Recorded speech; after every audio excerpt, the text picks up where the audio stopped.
I preach to all of you consistently. You have to watch other fighters, pro fighters, which are already doing, but watch them with an analytical mind and then take things they're doing and add it into your own arsenal.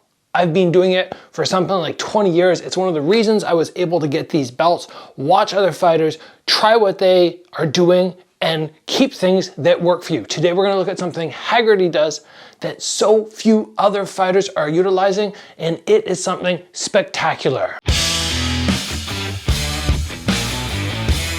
All right, I'm gonna call this the Haggerty special because I just don't see anybody else do it. I wanna point out that he fought last week and he went up against a Chinese fighter who had not lost since 2018. And I was very impressed with his performance. One of the things which I wanted to note that he did in this kickboxing fight, which I say you can do all the time, is get a couple sweeps and throws in. Get tight to the person, dump him down, take a warning. But keep in mind how exhausting it is for this person to get thrown, having to and then hitting the floor and then having to get back up. Well, you take your break. He snuck in 2 cheeky ones. Great idea to do. Kickboxing, you can get a couple. Muay Thai, you're scoring points. MMA, you can follow them to the ground.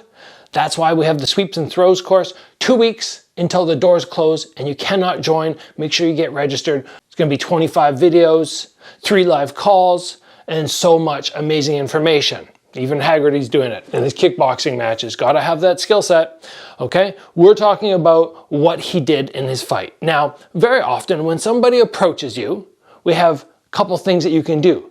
Either you can cut the angle sideways, most people just back up, but they end up in the same stance. Their stance has not shifted.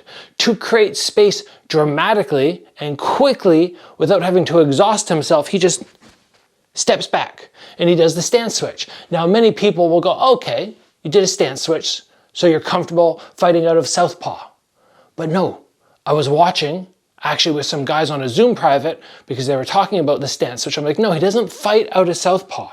It's not like he's somebody who goes, okay, I'm gonna fight out of here for a while. Oh, the guy attacks. Okay, now I'll step back. I'll go to my orthodox stance.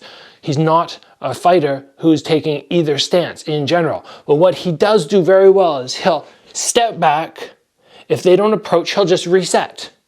If they approach and they stay within distance, then he uses the stance switch to fire off a technique. So the stance step backward is just him setting something up, but he does it in so many unique ways. Sometimes it's just step into the kick.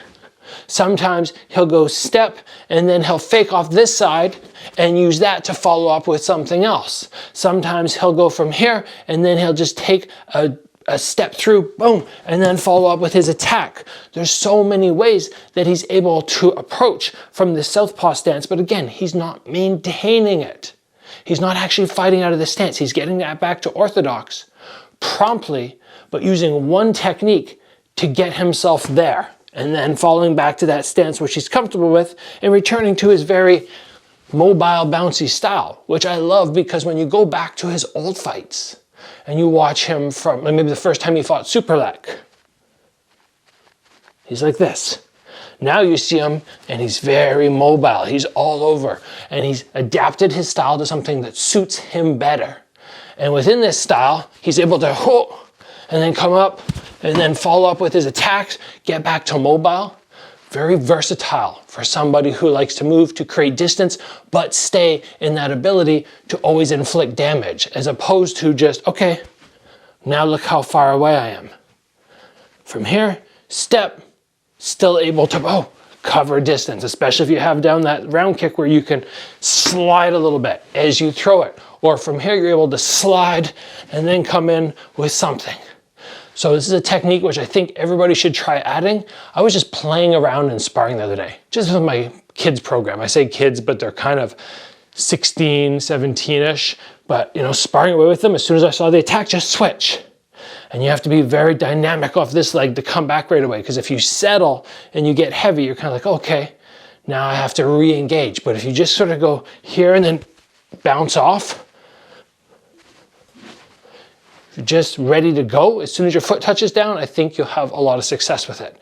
This is a new thing for me, which is why I'm sharing it with you guys. I'm gonna try and add it to my style, see if I can get a little bit more of that Haggerty special involved in my fight style, see if it works. If it doesn't, I'll throw it away. If it does, I've added something else. And again, after years of watching Andy Sauer, Buakaw, Masato, Artur Kashenko, all these guys, I was able to create my style around it and win belts like this. So continue to do that. Watch fights, have that analytical mind, and then from there, build your style, taking pieces from other people. That's it, guys. See you back here soon for another video.